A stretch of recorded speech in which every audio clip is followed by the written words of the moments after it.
है और स्टार्ट में हमें एक ब्यूटीफुल सा पर्पल फ्लावर दिखाया जाता है और तभी हमें एक आवाज आती है जो कह रही थी, क्या तुम बहुत ज्यादा खूबसूरत बनना चाहते हो? क्या तुम अपने ड्रीम्स को फॉलो करना चाहते हो? तो मैं तुम्हारी हेल्प कर सकता हूँ। ये आवाज जैसे कि उस पर्पल मैजिकल फ्लावर से आ रही थी। इसके बाद हमें एक लड़की दिखाई जाती है, लैनमो, जो कि कह रही थी लंबे लंबे बाल हो, बहुत प्यारा सा फेस हो, लेकिन मैं ऐसी नहीं हूँ। मेरी क्लास में एक लड़की है, वो ज्यादा प्यारी है। अब लैनमो अपने एक फ्रेंड को इंट्रोड्यूस करवाती है। ये उसका क्लासमेट है और उसके कहने के मुताबिक ये काफी हैंडसम बॉय है। इस लड़के का नाम लीजू है और ये आकर लैनमो से पूछता है कि तुम कंपटीशन में इतनी जल्दी पहले क्यों आ गई हो? अभी तो काफी ज्यादा कंपटीशन रहता था, तुम्हें इसके लिए पनिश करना चाहिए। चलो मुझे कुछ खाना खिलाओ, ये तुम्हारी सजा है। उसके बाद वो जोर से उसका हाथ पकड़ता है और उसे लेके जाने की कोशिश करता है। तो यहाँ लैनमो कहती है, मुझे बहुत बुरा लगता है जब कोई मुझे लड़कों की तरह ट्रीट करता है। मैं लड़की हूँ, मुझे लड़कियों की तरह ट्रीट मत करो। क्या तुम जेंटली मुझे पकड़ नहीं सकते? अब यहाँ लैनमो दिल में सोचती है, मगर आज ऐसा कुछ भी नहीं होने वाला। आज मेरा ड्रेस इतना ज्यादा प्यारा है कि इसे बहुत अच्छा लगेगा। और तभी वो खड़े होकर उसके सामने उसे कहती है, hello, look at my dress, मेरा ड्रेस देखो। लीजू हमेशा उस पर हंसता था और उसे लड़कों की तरह ट्रीट कर रहा था, मगर आज लैनमो को लग रहा था कि आज ऐसा कुछ भी नहीं होने वाला। मगर लीजू जैसे ही उसका ड्रेस दिखता है वो बहुत ज्यादा हैरान हो जाता है और फिर हंसने लगता है, यानी कि फिर से वही सब कुछ। अब वो हंसते हंसते उसे कहता है, अरे ये तुमने क्या पहन लिया? इस वजह से तुम वापस आ गई थी कंपटीशन से, प्लीज ऐसा ड्रेस दोबारा मत पहना। और यहाँ लैनमो बहुत ज्यादा परेशान हो जाती है कि आज फिर से वही, कोई मुझे प्यारा भी नहीं कहता। एक्चुअली में लैनमो खुद को एक्सेप्ट ही नहीं कर पा रही, उसे खुद को एक्सेप्ट करना चाहिए। वो जैसी है वो वैसी ही प्यारी है। उसका सर चकराने लगता है और यहाँ लीजू उसका मजाक बना रहा है, प्लीज दोबारा ऐसे ड्रेस मत पहना, ये ड्रेस पहनकर कभी भी किसी के सामने मत जाना। ये ड्रेस लड़कियों के लिए डिजाइन किया गया है, लड़कों के लिए नहीं। अब इसकी ये बात सुनकर लैनमो बहुत ज्यादा गुस्से में आ जाती है और उसे जोर का पंच मारती है और इसी सब में उसका ड्रेस फट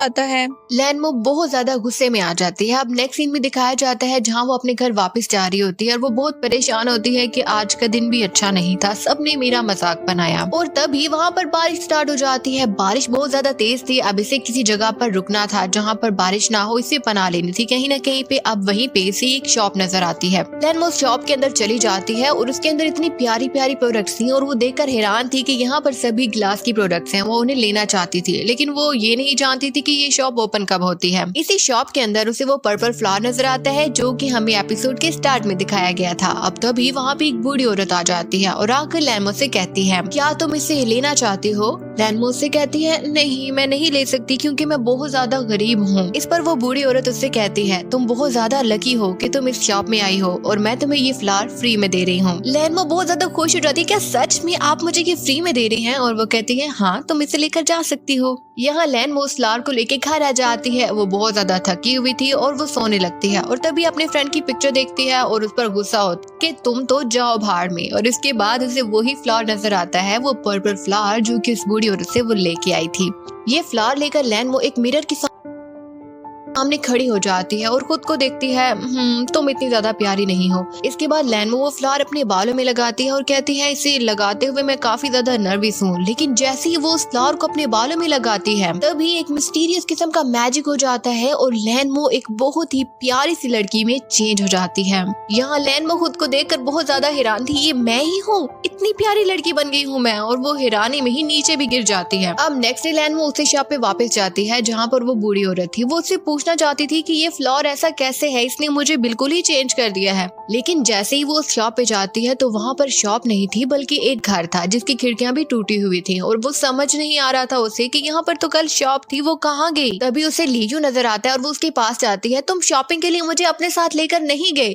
और यहाँ लीजू तो उसे पहचानता ही नहीं और उससे कहता है, क्या तुम मुझसे बात कर रही हो? और फिर लैनमो को समझ आ जाती है कि क्योंकि मेरी अपीयरेंस बहुत ज्यादा चेंज हो चुकी है इसीलिए ये मुझे पहचान नहीं पा रहा। तो लैनमो उसे जवाब देती है, हाँ, तुम मुझे नहीं जानते, मैं तुम्हें नहीं जानती, मगर क्योंकि तुम स्कूल में बहुत मशहूर हो इसलिए मैं तुमसे बात करने आई हूँ। और दिल ही दिल में उस पर बहुत ज्यादा गुस्सा हो रही थी और सोच रही थी कि ये मुझे बता क्यों नहीं रहा कि एक प्यारी सी लड़की को देखकर इसके क्या एक्सप्रेशंस हैं। फिर लैनमो लीजू से कहती है, क्या तुम मेरे साथ डिनर पर जाओगे? वहाँ लीजू कोई आंसर नहीं कर रहा होता और ये गुस्से हो रही होती, जल्दी बताओ क्या तुम एक प्यारी लड़के के साथ डिनर पे जाओगे? और फिर लीजू हाँ कर देता है कि ठीक है मैं तुम्हारे साथ डिनर पे जाऊंगा। लैनमो दिल में बहुत ज्यादा खुश हो जाती है और अब ये दोनों डिनर पर चले जाते हैं। यहाँ जब खाना आता है तो लैनमो जल्दी से खाना खाने लगती है कि मुझे बहुत ज्यादा भूख लग रही है और उसकी ये बात देखकर लीयू हंसने लगता है। अब लैनमो से पूछती है तुम्हें हंसी किस बात पे आ रही है? तो वो कहता है हंसी मुझे इसलिए आ रही है कि मेरा भाई है, उसका नाम लैनमो है, वो बिल्कुल तुम्हारी तरह खाना खाता है। यहाँ लैनमो फिर से गुस्सा हो जाती है, ये मुझे भाई क्यों बुलाता है, और बहुत ज्यादा सैड भी, और उससे कहती है ठीक है कोई बात नहीं। और फिर ये दोनों घर वापस जाने लगते हैं। रास्ते में लैनमो को लीयू की बातें याद आ रही थी, जैसे कि लीयू ने उससे कहा था कि ये ड्रेस तुम पे सूट नहीं कर रहा, अरे ये ड्रेस तो लड़कों के लिए बना है। और इसके बाद लैनजू लीयू से कहती है क्या मैं तुमसे फ्रेंडशिप कर सकती हूँ? मुझे तुम बहुत ज्यादा अच्छे लगते हो, तुमने जिस कंपटीशन में भी पार्ट लिया है मैंने हर कंपटीशन देखा है। ये सुनकर लीयू काफी हैरान हो जाता है और फिर उससे कहता है हाँ हम दोस्त बन सकते हैं। और इसके बाद लैनमो उससे कहती है एक्चुअली में एक मसला भी है, क्या तुम एक फेवर कर सकते हो?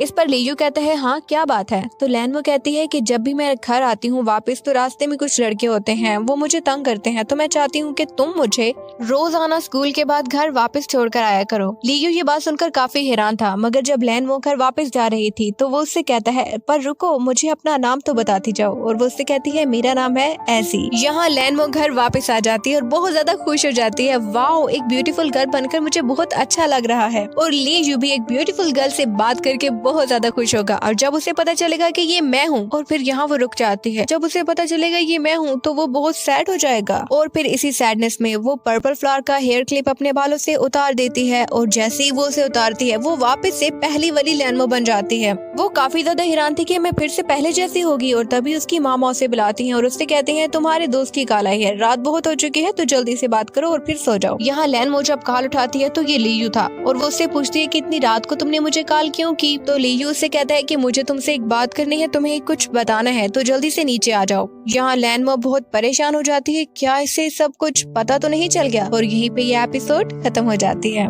अब नेक्स्ट एपिसोड में हमें दिखाया जाता है कि लीयू से बताता है कि मुझे एक लड़की मिली थी और वो मुझसे कह रही थी कि क्या तुम मुझे रोज घर छोड़कर आओगे? तो लैनमो कहती है कि इतनी रात को तुमने मुझे बस ये कहने के लिए बुलाया है? तो वो कहता है हाँ मैं तुमसे पूछना चाहता था कि तुम्हें सबसे कोई मसला तो नहीं होगा? तो लैनमो कहती है अरे नहीं मुझे इससे कोई मसला नहीं होगा। तो लीयू उसकी बात सुनकर काफी ज्यादा खुश हो जाता है और उसे बाय कहकर वहाँ से चला जाता है। अब नेक्स्ट से हमें दिखाया जाता है कि छुट्टी होने वाली होती है और यहाँ लैनमो भाग रही होती है, लीयू को ढूंढ रही होती है कि वो पैकिंग कर रहा होगा, घर जाने वाला होगा, मुझे जल्दी से उसके पास जाना है। इसके बाद वो एक रूम में जाती है और वहाँ जाकर वो अपना मैजिकल क्लिप दोबारा पहनती है जिससे वो दोबारा से एक प्यारी सी लड़की में चेंज हो जाती है। इस रूम में से बहुत ज्यादा लाइट बाहर आती है और यहाँ लैनमो जब वापस उसी प्यारी सी लड़की में चेंज होकर बाहर आती है तो सब लोग उसे देखकर हैरान हो जाते हैं, ये कितनी प्यारी लड़की है, वाओ इसके बाल कितने प्यारे हैं। वहीं पर एक लड़का और एक लड़की खड़े थे जिसके पास लैनमो जाकर उनसे कहती है क्या तुम मेरे लिए लीजू को अंदर से बुला सकते हो? और वो जाते हैं और जाकर लीयू से कहते हैं कि तुम्हें एक लड़की मिलने आई है। जब लीयू विंडो में से लैनमो को पीछे से देखता है तो वो समझ जाता है ये एजी आई है और जैसा कि उसने एजी से प्रॉमिस किया था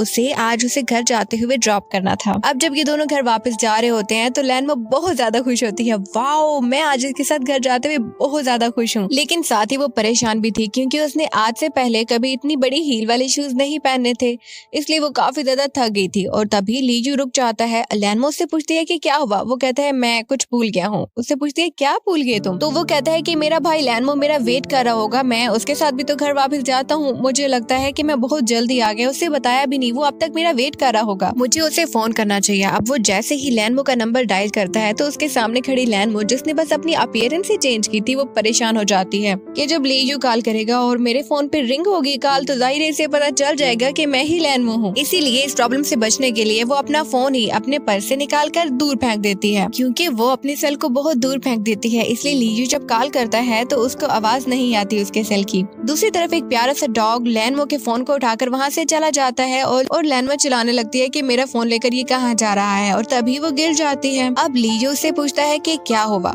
तो लैनमो कहती है कि कुछ नहीं, मैंने जो शूज पहने हुए इसकी वजह से मुझे काफी ज्यादा दर्द हो रही है। तो लीयू उससे कहता है कि तुम मेरे भाई के जैसे बिल्कुल भी नहीं हो, वो तो अपना ख्याल खुद रख सकता है, वो अपनी हर चीज खुद ही कर लेता है, तुम्हें अपना ख्याल रखना होगा। और ये कहते ही वो आगे की तरफ चल पड़ता है। लैनमो यहाँ पीछे खड़ी सोच रही थी कि तुम्हें लगता है कि लैनमो का ख्याल नहीं रखा जाना चाहिए, वो काफी ज्यादा सैड हो गई थी। नेक्स्ट सीन में हमें दिखाया जाता है जहाँ लैनमो क्लासरूम में उदास बैठी थी और तभी लिंचू आ जाता है और उसे जोर से थप्पड़ मारता है और हंसने लगता है। यहाँ लैनमो उससे कहती है कि मुझे ऐसे मत मारा करो, इससे दर्द होती है। फिर लिंचू से बताता है कि मैं एक प्यारी सी लड़की से मिला, क्या तुम उसे मिलना चाहोगी? मुझे लगता है कि तुम भी उसे फ्रेंडशिप करने में काफी खुश होगी। लैनमो कहती है कि मुझे उसे मिलने में कोई इंटरेस्ट नहीं है और तभी उसे जोर से थप्पड़ मारती है। मगर तभी वहाँ पे एक और लड़की आती है जो कि लैनमो का हाथ पकड़ लेती है और कहती है तुम आज फिर से लियू को तंग कर रही हो। इस लड़की का नाम ली टिंग है और ये भी इनकी ग्रेड की बहुत ही ज्यादा प्यारी लड़की है जो कि लियू की काफी तारीफ करती है और जाहिर है वो अगर लियू की तारीफ करती है तो उसे लैनमो पसंद नहीं होगी। अब ली टिंग आकर लियू से कहती है कि मेरे एक फ्रेंड ने ये कैफे ओपन किया है और मैं चाहती हूँ कि तुम भी आज रात को उनकी दी गई पार्टी में आओ। इस पर लियू कहता है हाँ मैं आऊंगा और साथ में लैनमो भी आएगी। अब लैनमो कहती है कि उसने मुझे इनवाइट तो किया नहीं तो मैं क्यों आऊंगी, मगर लियू इंसिस्ट करता है तो लैनमो भी वहाँ जाने के लिए रेडी हो जाती है।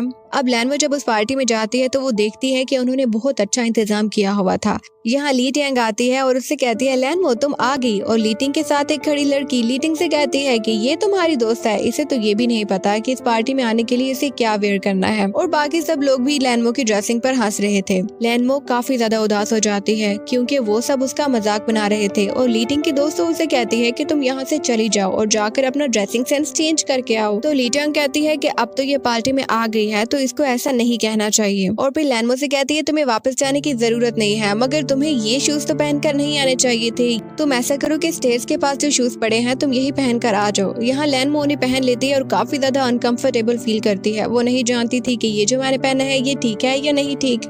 लीजू भी वहाँ पर आया हुआ था और वो लैनमो को बुलाता है और उससे पूछता है कि तुम इतनी देर से क्यों आ गई हो, मैं तो बहुत पहले आ गया था। और फिर लैनमो से कहता है कि यहाँ आओ मेरे पास बैठो और उससे दिखाता है कि ये देखो ये खाना पड़ा है, तुम कुछ भी खा सकती हो यहाँ से। लैनमो अपने शूज को छुपाने की कोशिश करती है और यहाँ लीजू से कहती है वाह ये रेस्टोरेंट बहुत हाई क्लास है, मुझे यहाँ बैठकर खाना अच्छा लगेगा। तभी वो इंसान जिसने की ये पार्टी कंडक्ट की थी वो उन सब से कहता है कि चलो इस पार्टी को स्टार्ट करते हैं और सबसे पहले हम एक गेम खेलेंगे। यहाँ लीजू उससे पूछता है कि कैसी गेम? तो ये उन्हें बताता है कि आप सबको एक कप दिया जाएगा, आप सबको इस काफी कप से कुछ न कुछ करना होगा। आप सब में कोई भी रैंडम एक्शन कुछ भी कर सकता है और फिर अपने लेफ्ट बैठे लड़के के या लड़की को पास कर देना है आपको। और इसके बाद क्या होगा ये तो आपको बाद में बताया जाएगा। अब ये आदमी ये कप लीजू को दे देता है। लीजू एक स्पून लेता है, उस कप के ऊपर मारता है और लैनमो को पकड़ा देता है। ये सभी कोई न कोई एक्शन परफॉर्म करते हैं और उनके लेफ्ट में जो भी होगा उसे कप को पास कर देते हैं। और लास्ट वन जो कि इस सर्कल में थी वो थी ली टिंग।